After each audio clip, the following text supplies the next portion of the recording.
আসসালামু আলাইকুম শিক্ষার্থীরা, সবাই আশা করি ভালো আছো, সহজে পড়া শিখির সাথে আছো। আজকে আমরা সপ্তম শ্রেণীর বাংলা প্রথম পত্র বই থেকে হাবিবুল্লাহ বাহার রচিত মরু ভাস্কর প্রবন্ধটি পড়ব। প্রবন্ধটির নাম মরু ভাস্কর। এখানে মরু শব্দের অর্থ হচ্ছে মরুভূমি, সৌদি আরবের কথা বলা হয়েছে। আর ভাস্কর হচ্ছে সূর্য। এখানে মরু ভাস্কর বলতে আমাদের প্রিয় নবী মহানবী হজরত মুহাম্মদ মুস্তাফা সাল্লাল্লাহু আলাইহি ইসলামকে বোঝানো হয়েছে। এসো আমরা প্রবন্ধটি পড়ি। যেসব মহাপুরুষের আবির্ভাবে পৃথিবী ধন্য হয়েছে, মানুষের জীবনে যারা এনেছেন সৌষ্ঠব, ফুটিয়েছেন লাবণ্য, মরু ভাস্কর হজরত মুহাম্মদ মুস্তাফা সাল্লাল্লাহু আলাইহি ইসলাম তাদের মধ্যে সর্বশ্রেষ্ঠ। বলছেন যে সমস্ত মহাপুরুষ দুনিয়াতে এসেছেন ক্রমে ক্রমে, তাদের মধ্যে আমাদের প্রিয় নবী মহানবী হজরত মুহাম্মদ সাল্লাল্লাহু আলাইহি ইসলাম ছিলেন সর্বশ্রেষ্ঠ মানব। তিনি আসলে সৃষ্টির জগতেই সর্বশ্রেষ্ঠ। আল্লাহর সৃষ্টির মধ্যে তিনি সর্বশ্রেষ্ঠ। হজরত মুহাম্মদ সাল্লাল্লাহু আলাইহি ইসলামের জীবন আলোচনা করতে গিয়ে সকলের আগে আমাদের চোখে পড়ে তার ঐতিহাসিকতা। বলছে যে নবীজি সাল্লাল্লাহু আলাইহি ইসলামের জীবন আলোচনা করতে গিয়ে প্রথমেই আমাদের চোখে পড়ে তার ঐতিহাসিকতা, মানে ইতিহাস কি বলেছেন তাকে, ইতিহাসে তিনি কি সাক্ষ্য রেখে গেছেন তার জীবদ্দশায়। হজরতের জীবনের প্রত্যেকটি ঘটনা, প্রত্যেকটি খুঁটিনাটি বিবরণ যেভাবে রক্ষা করা হয়েছে, সত্যের কোষ্ঠী পাথরে ঘষে যেভাবে যাচাই করা হয়েছে, পৃথিবীর কোনো মহাপুরুষের বেলায় তা করা হয়নি। এখানে কি বলা হয়েছে যে নবীজি সাল্লাল্লাহু আলাইহি ইসলামের প্রত্যেকটি খুঁটিনাটি বিবরণ, প্রত্যেকটা ঘটনা, কোষ্ঠী পাথর হচ্ছে এক ধরনের কালো পাথর যার মধ্যে সোনা ঘষে পরীক্ষা করা হয় যে এটা আসল স্বর্ণ কিনা। সেই কোষ্ঠী পাথরে যাচাই করে মহানবী হজরত মুহাম্মদ সাল্লাল্লাহু আলাইহি ইসলামকে প্রতি পদক্ষেপে তাকে পরীক্ষা দিতে হয়েছে। তার মতো এমন পরীক্ষার সম্মুখীন আর কেউ কখনো হয়নি। আরবের লোকের স্মৃতিশক্তি ছিল সত্যি অসাধারণ। এখানে আরবের লোকের কথা বলা হয়েছে কেন? যেহেতু আমাদের মহানবী সাল্লাল্লাহু আলাইহি ইসলাম আরব দেশের লোক ছিলেন, তিনি সে দেশে জন্মগ্রহণ করেন। বিরাট বিরাট কাব্যগ্রন্থ সহজেই তারা মুখস্থ করে ফেলতো। কারা মুখস্থ করত? এই যে আরবের লোকেরা, তাদের স্মৃতিশক্তি ভালো ছিল। আরবি সাহিত্যের ইতিহাস আলোচনা করলে দেখা যায় মুখস্থ না করে কোনো কিছু লিখে রাখা আরবরা লজ্জার কথা বলে মনে করতো, যে আগে মুখস্থ করত, তারপরে লেখার প্রয়োজন হলে লিখতো। তো অবশ্য তারা লিখতো না, তারা সবাই মুখস্থই করে রাখতো। লেখার প্রচলন হয়েছে অনেক পরে। সাহাবীরা এবং অন্য হাদিসজ্ঞরা অনেকেই হাজার হাজার হাদিস মুখস্থ করে রাখতেন। তারা সকল হাদিসই মুখস্থ করে রাখতেন, কারণ মুখস্থ করাই তাদের জন্য সম্মান এবং গৌরবের মনে হতো। হজরত মুহাম্মদ সাল্লাল্লাহু আলাইহি ইসলাম মানবতার গৌরব। বলছেন তিনি হচ্ছেন মানুষের সম্মান। আল্লাহর নবী হওয়া সত্ত্বেও তিনি নিজেকে সাধারণ মানুষই মনে করতেন এবং সেভাবেই তিনি জীবনযাপন করেছেন। বলছেন তিনি কিন্তু আল্লাহর নবী এবং রাসূল ছিলেন, তারপরও তিনি অতি সাধারণ জীবনযাপন করেছেন।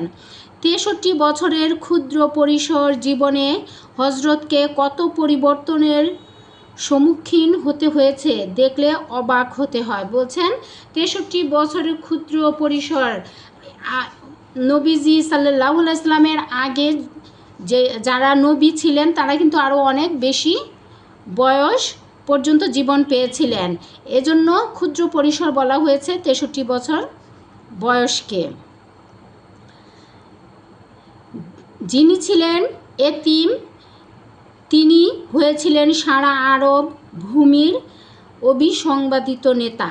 বলছেন তিনি তো এতিম ছিলেন। এতিম অর্থ কী? যার বাবাও নাই মাও নাই। তো যার বাবা নাই মা নাই সেই রকম এক ছেলে পরবর্তীতে কি হয়েছিলেন? আরব ভূমির একজন অবিসংবাদিত নেতা, মানে যে নেতার কোনো দিকই কারোর সাথে আর কি হয় না, প্রতিযোগিতামূলক হয় না। তিনি আল্লাহর দানে শ্রেষ্ঠ। হজরত যখন মদিনার অধিনায়ক, তখন তার ঘরের আসবাব ছিল একখানা খেজুর পাতার বিছানা আর একটি পানির সুরাহি। বলছেন হজরত যখন মদিনার অধিনায়ক অর্থ রাজা, রাষ্ট্রপতি, তখন তার ঘরের আসবাবপত্র মানে ঘরের জিনিসপত্র কী ছিল? দেখো, একখানা খেজুর পাতার বিছানা। খেজুর পাতার বিছানা মানে কি হচ্ছে? খেজুর গাছের পাতা দিয়ে বুনে বুনে এক ধরনের পাটি বানানো হয়, সেটা হচ্ছে খেজুর পাতার বিছানা। আর একটি পানির সুরাহি। পানির সুরাহি হচ্ছে পানির পাত্র, পানি যাতে রাখা হয়। অনেক দিন তাকে অনাহারে থাকতে হতো এবং অনেক সময় উনুনে জ্বলতো না আগুন। তিনিও অনাহারে থাকতেন প্রায় সময়ই, আবার অনাহারে থাকতেন বিধায়িত তার উনুন মানে হচ্ছে চুলায় আগুন জ্বলতো না। আগুন জ্বলে কী করবে? ঘরে তো খাবার দাবার কিছু থাকতো না। হজরতের চরিত্রে সংমিশ্রণ হয়েছিল কোমল আর কঠোরের। নবীজি সাল্লাল্লাহু আলাইহি সাল্লাম কেমন প্রকৃতির ছিলেন? তিনি সত্যের বেলায় ছিলেন খুবই কঠিন এবং করুণায় ছিলেন খুবই কোমল নরম। বিশ্বাসে যিনি ছিলেন অজেয় অকুতভয়, সত্যে ও সংগ্রামে তিনি বজ্রের মতো কঠোর, পর্বতের মতো অটল। তাকেই আবার দেখতে পাই কুসুমের চেয়েও কোমল। বলছেন বিশ্বাস, কারো বিশ্বাস তিনি কখনোই ভঙ্গ করতেন না। আর এই বিশ্বাসের জন্যই নবীজিকে আরববাসীরা কি করেছিল? আল-আমিন উপাধিতে ভূষিত করেছিলেন। অকুত ভয় মানে হচ্ছে যে কোনো কিছুতেই ভয় পায় না। সত্যে ও সংগ্রামে তিনি ছিলেন বজ্রের মতো কঠোর। এই বজ্র কি? এই যে আকাশে বজ্রপাত হয়, সেই বজ্রের মতো কঠিন ছিলেন। পর্বতের মতো অটল। অটল মানে কি? যেটা টলে না। পর্বত পাহাড় এগুলো কি টলে? নড়ে না, সেই রকম অটল ছিলেন। তাকেই আবার দেখতে পাই কুসুমের চেয়েও কোমল। কুসুম মানে ফুল, ফুলের চেয়েও নরম। বন্ধু বান্ধবের জন্য তার প্রীতির অন্ত নাই। বলছে বন্ধু বান্ধবের জন্য তার খুব মায়া ছিল। মুখ তার সব সময় হাসি হাসি। ছেলে পিলের সঙ্গে মেশেন তিনি একেবারে শিশুর মন নিয়ে। বলছেন সব সময় হেসে হেসে কথা বলতেন বাচ্চাদের সাথে। যখন তিনি মিশতেন তখন তিনিও যেন একজন শিশু হয়ে যেতেন। পথে দেখা হলে বালক বন্ধুকে তার বুলবুলির খবর জিজ্ঞেস করতে তার ভুল হতো না। ওই যে ছোট্ট বন্ধু ছিল, ছোট ছোট ছেলে মেয়ে, তাদের যার পাখি ছিল তাকে পাখির কথা জিজ্ঞেস করতো, যার যেটা পুষতো আর কি, সেটার খবর তিনি নিতেন। বন্ধু বিয়োগে চক্ষু তার অশ্রুসিক্ত হয়। বন্ধু দূরে কোথাও চলে গেলে তিনি কান্না করতেন। বহুদিন পর দাইমা হালিমাকে দেখে মা আমার বলে তিনি আকুল হয়ে ওঠেন। এই যে মা হালিমা, তিনি ছিলেন আমাদের নবীজি সাল্লাল্লাহু আলাইহি সাল্লামের দাইমা। দাইমা মানে কি? তখনকার সময়ে যার সন্তান সে পালতে পারতো না, তাকে অন্য কাউকে দিয়ে পালাতে হতো। তো আমাদের নবীজি সাল্লাল্লাহু আলাইহি সাল্লামকে মা হালিমার কাছে পালতে দেওয়া হয়েছিল ছোটোবেলায়। এজন্য মা হালিমা ছিলেন নবীজি সাল্লাল্লাহু আলাইহি সাল্লামের দাইমা। তাকে অনেক দিন পর দেখে দেখো মা আমার কত দরদের সাথে তিনি আকুল হয়ে উঠেছিলেন মা ডাকতে ডাকতে। মক্কা বিজয়ের পর সাফা পর্বতের পাদদেশে বসে হজরত বক্তৃতা করছিলেন। বলছেন মক্কা বিজয়ের পর তিনি সাফা পর্বতের নাম মনে রাখতে হবে, সাফা পর্বতের পায়ের কাছে বসে আর কি, একেবারে পর্বতের নিচে বসে বক্তৃতা করছিলেন। একজন লোক তার সামনে এসে ভয়ে কাঁপতে লাগলো। একজন ওই সময় এসে তার কাছে আসছে, তিনি এত বড় নেতা, মক্কা বিজয় করেছেন, তার সামনে এসে কাঁপতে লাগলো। হজরত অভয় দিয়ে বললেন, ভয় করছো কেন? আমি রাজা নই, কারো মুনিব নই, এমন মায়ের সন্তান আমি, শুষ্ক খাদ্যই যার আহার্য। বলছে যে আমি রাজাও না, কারো মালিক, মুনিব মানে মালিক, কারো মালিকও না, আমি এমন এক মায়ের সন্তান যে মা শুষ্ক খাবার খেয়েই, শুষ্ক খাবার মানে শুকনো রুটি আর শুকনো খেজুর খেয়ে যার দিন কাটত।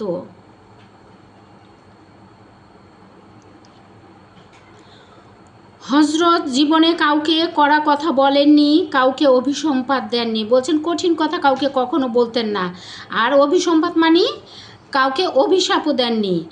আনাস নামক এক ভৃত্য 10 বছর হজরতের চাকরি করার পর বলেছেন, এই সুদীর্ঘ সময়ের মধ্যে হজরতের মুখে তিনি কড়া কথা শোনেননি কখনো। আনাস ছিলেন তার একজন ভৃত্য, পরে তিনি তাকে মুক্ত করে দিয়েছিলেন। 10 বছর পর্যন্ত আনাস রাদিয়াল্লাহু আনহু নবীজি সাল্লাল্লাহু আলাইহি ওয়াসাল্লামের কাছে ছিলেন। বলছেন এই 10 বছরেও তিনি নবীজিকে কখনো কঠিন কোনো কথা বলতে শোনেননি। মক্কায় বা তায়েফে অত্যাচারে জর্জরিত হয়েও হজরতের মুখে অভিসম্পাতের বাণী উচ্চারিত হয়নি। মক্কা এবং তায়েফে আমরা নবীজি সাল্লাল্লাহু আলাইহি ওয়াসাল্লামের জীবনী পাঠ করে বা মুখে মুখে বড়দের কাছে শুনে আমরা শুনেছি না যে মক্কা এবং তায়েফে ইসলাম প্রচার করতে যেয়ে নবীজি সাল্লাল্লাহু আলাইহি ওয়াসাল্লাম অনেক অত্যাচারের সম্মুখীন হয়েছিলেন, তারপরও তিনি কিন্তু তাদের অভিসম্পাত দেননি। বরং তিনি বলেছেন, এদের জ্ঞান দাও প্রভু, এদের ক্ষমা করো। বরং আল্লাহর কাছে হাত তুলে তিনি বলেছেন যে প্রভু এদের জ্ঞান কম, এদের তুমি জ্ঞান দাও আর এদেরকে তুমি ক্ষমা করে দাও। জগতের সাম্যের প্রতিষ্ঠা মুস্তফা চরিত্রের অন্যতম বিশেষত্ব। বলছে সাম্য মানেই সমান। এই সাম্য প্রতিষ্ঠায় নবীজি সাল্লাল্লাহু আলাইহি ওয়াসাল্লামের চরিত্রই সবচেয়ে বেশি মর্যাদা সম্পন্ন। প্রচলিত সমাজ ব্যবস্থা ও দাস ব্যবসায়ের অত্যাচারে জর্জরিত হয়ে মানবাত্মা যখন গুমড়ে মরছিল, রাসূলুল্লাহ সাল্লাল্লাহু আলাইহি ওয়াসাল্লাম তখন প্রচার করেন সাম্যের বাণী।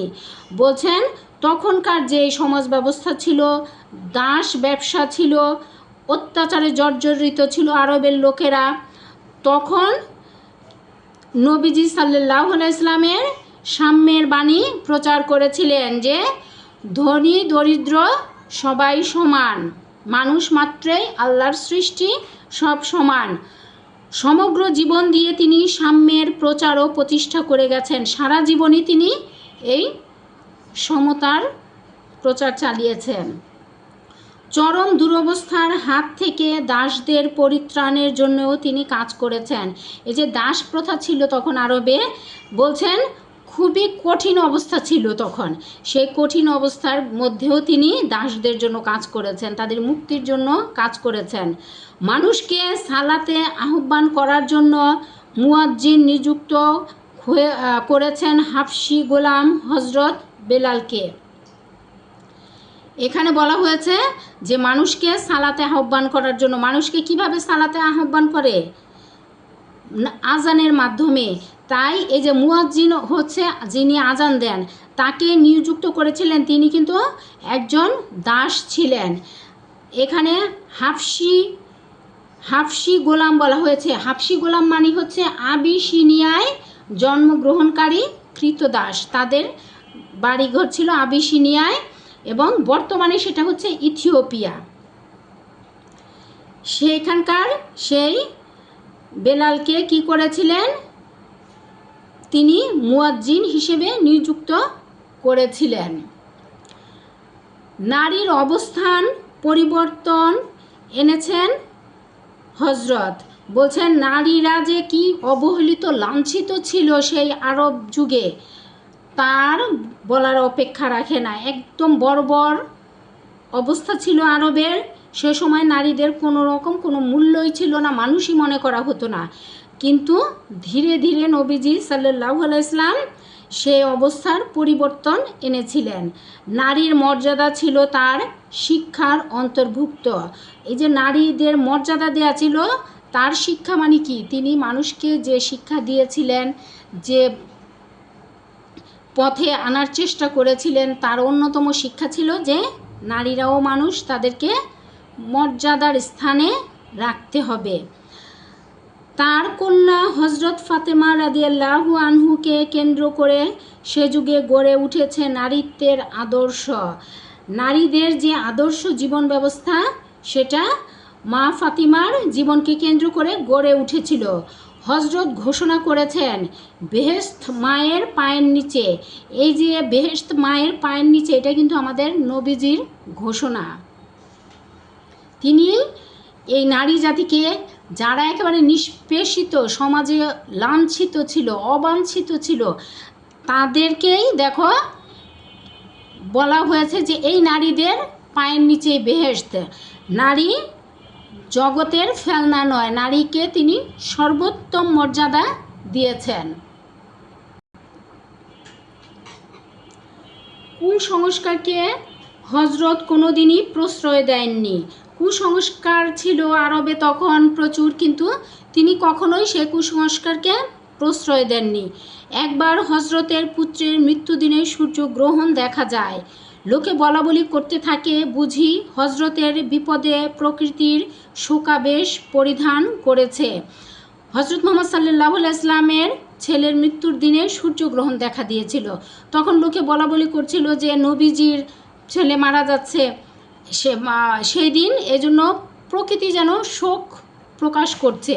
তখনই সভা ডেকে হজরত এই বাস্তবতা বিরোধী কথার প্রতিবাদ করেন। বললেন, আল্লাহর বহু নিদর্শনের মধ্যে দুটি চন্দ্র ও সূর্য। কারুর জন্ম বা মৃত্যুতে চন্দ্র ও সূর্যের গ্রহণ লাগতে পারে না। বলছে আল্লাহর অনেক নিদর্শনের মধ্যে দুটি বড় নিদর্শন হচ্ছে চন্দ্র আর সূর্য। একটা দিনে দেখা যায়, একটা রাতে দেখা যায়, তাই না? একটা দিনে আলো দান করে, একটা রাতে আলো দান করে। বলছে কারো জন্ম মৃত্যুতে এদের কোনো কাজ নাই।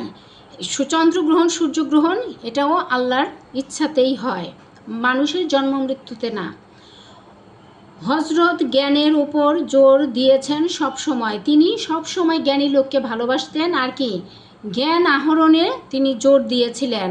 এজন্যই কিন্তু তিনি বলেছিলেন যে জ্ঞান আহরণের প্রয়োজনে তোমরা সুদূর চীনে যাও।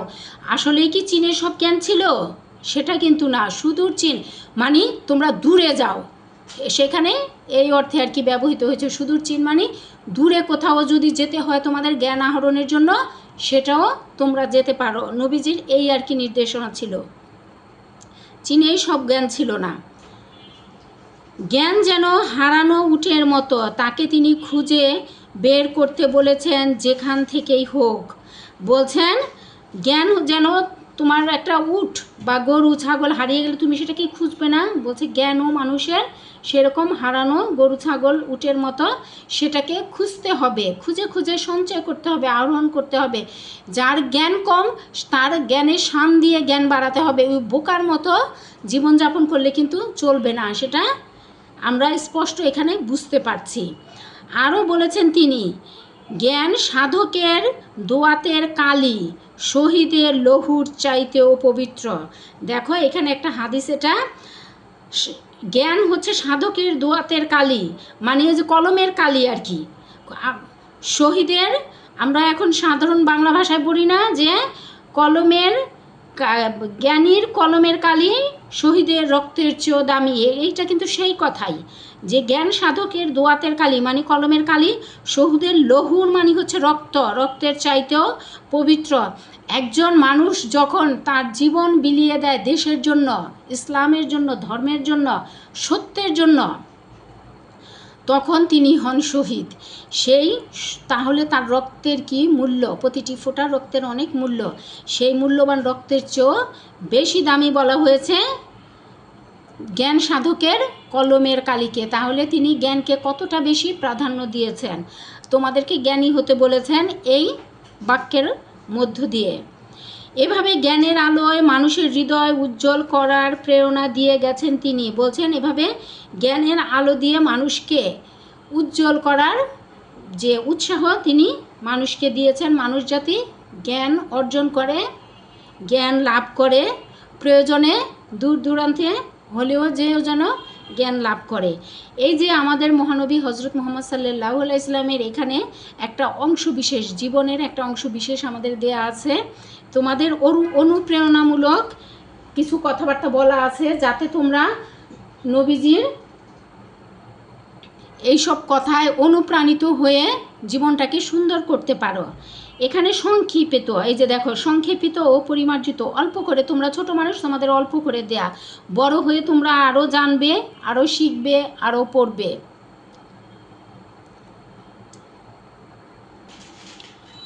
শব্দের অর্থগুলো আমরা একটু পড়ব। মরুভাস্কর শব্দের অর্থ হচ্ছে মরুভূমির সূর্য। এখানে হজরত মুহাম্মদ সাল্লাল্লাহু আলাইহি ওয়াসাল্লামকে বোঝানো হয়েছে, তাকেই মরুভূমির সূর্য বলা হয়েছে আর কি। সৌষ্ঠব অর্থ সুগঠন। হাদিস হজরত মুহাম্মদ সাল্লাল্লাহু আলাইহি ওয়াসাল্লামের অনুমোদিত বাক্য, কাজের সমষ্টি। কোষ্ঠী পাথর অর্থ ঘষে সোনা পরীক্ষা করার একরকম কালো পাথর। সুরাহি অর্থ পানির একরকম পাত্র। সোরাই জলের কুজো। অকুত ভয়, যার কোনো কিছুতে ভয় নেই, নির্ভীক। অভিসম্পাত মানে অভিশাপ। পরিত্রাণ মানে মুক্তি। হাবশি গোলাম, আবিসিনিয়ায় জন্মগ্রহণকারী কৃতদাস। বর্তমানে আবিসিনিয়া হচ্ছে ইথিওপিয়া। লৌহ অর্থ রক্ত। শেষ হলো আমাদের আজকের ক্লাস। আশা করি সবাই ভালো বুঝতে পেরেছ। সবাইকে ধন্যবাদ জানিয়ে আমি আমার আজকের ক্লাস শেষ করছি। তোমরা সহজে পড়া শিখিকে সাবস্ক্রাইব করো, নতুন যারাও আছো, আর পুরাতনের মধ্যে যারা এখনও করো নাই তারা সাবস্ক্রাইব করো। তোমাদের একটা সাবস্ক্রাইব আমাকে নতুন ক্লাসে অনুপ্রেরণা যোগায়। ধন্যবাদ সবাইকে। আসসালামু আলাইকুম।